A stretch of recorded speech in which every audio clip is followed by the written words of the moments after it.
அனைவருக்கும் வணக்கம். இப்போ நாம் சேலம் கலர்மட்டியில் அமைந்துள்ள மாரியம்மன் காளியம்மன் பண்டிகையை முன்னிட்டு சத்தாதாரம் நிகழ்ச்சி நடைபெறுகிறது. லைக் பண்ணுங்கள், சப்ஸ்கிரைப் பண்ணுங்கள், மறக்காமல் பெல் பட்டனை கிளிக் பண்ணுங்கள். கலரம்பட்டி நேதாஜி தெரு மாரியம்மன் சுமார் ஒரு 350 வருஷத்துக்கு மேலே இந்த கோயில் உற்பத்தியானது. காளியாய்க்கு எங்கேயுமே 10 கை கிடையாது. 10 கை பத்திரகாளி சிங்கத்து மேலே அமைஞ்சிருக்கிற காளியாகி இந்த தமிழ்நாட்டுக்குள்ளேயே இந்த எங்கள் ஒரு காளியாகி தான் 6 அடி உயரத்தில் 10 கையோட சிங்கத்து மேலே உட்காந்துருக்கு. எந்த ஒரு வேண்டுதலை வச்சாலும் 3 மாதத்தில் அந்த வேண்டுதலை உடனே நிறைவேறிக்கிறோம். பண்டிகை தை மாதம் பிறந்து முதல் செவ்வாய்க்கிழமை பூச்சாட்டுதல் நடைபெறும். 2வது செவ்வாய்க்கிழமை கம்பன் நடு விழா நடைபெறும். 3வது திங்கக்கிழமை சத்திய எழுப்பு விழா நடைபெறும். 4வது செவ்வாய்க்கிழமை சத்தாபரணம், வான வேடிக்கை, குரங்குறத்தி ஆட்டம், கரம் எடுக்கிறது, அளவு குத்துறது, தீமிதி திருவிழா, குண்டை இறங்குதல். நாளைக்கு புதன்கிழமை 3 மணி அளவில் சுமார் ஒரு 1000-2000 பேர்த்துக்கு மேலே குண்டை மிதிப்பாங்க. இது எங்கள் ஊர் ஒரு 350 வருஷத்துக்கு முன்னாடி கலரம்பட்டினா இந்த சேலம் மாவட்டத்தில் ஃபேமஸான ஊர். இந்த ஊருக்கு 8 கிராமத்துக்கு கலரம்பட்டி, கருங்கல்பட்டி, சீலநாயகம்பட்டி, தாதகாப்பட்டி இப்படிங்கும்போது 7 கவுண்டருங்களில் நாங்களும் ஒரு பட்டக்கார கவுண்டருங்க. இது ஒரு பெரிய பிரபலமான கோயில்.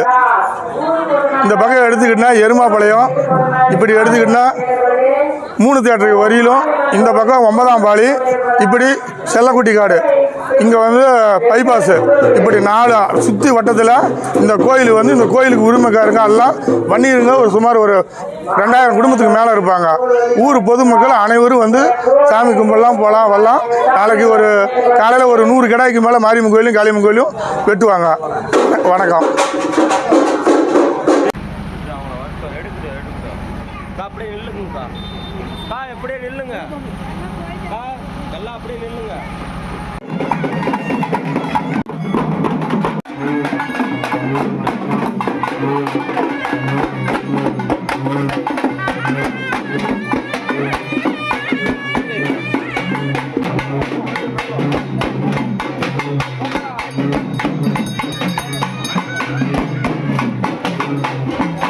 குழந்தை இல்லாதவர்கள் இந்த கோயிலில் வேண்டிக்கிட்டால் கண்டிப்பாக இந்த அம்மன் உங்கள் வேண்டுதலை நிறைவேற்றுவார்.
லைக் பண்ணுங்கள், சப்ஸ்கிரைப் பண்ணுங்கள், மறக்காமல் பெல் பட்டனை கிளிக் பண்ணுங்கள்.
லைக் பண்ணுங்கள், சப்ஸ்கிரைப் பண்ணுங்கள், மறக்காமல் பெல் பட்டனை கிளிக் பண்ணுங்கள்.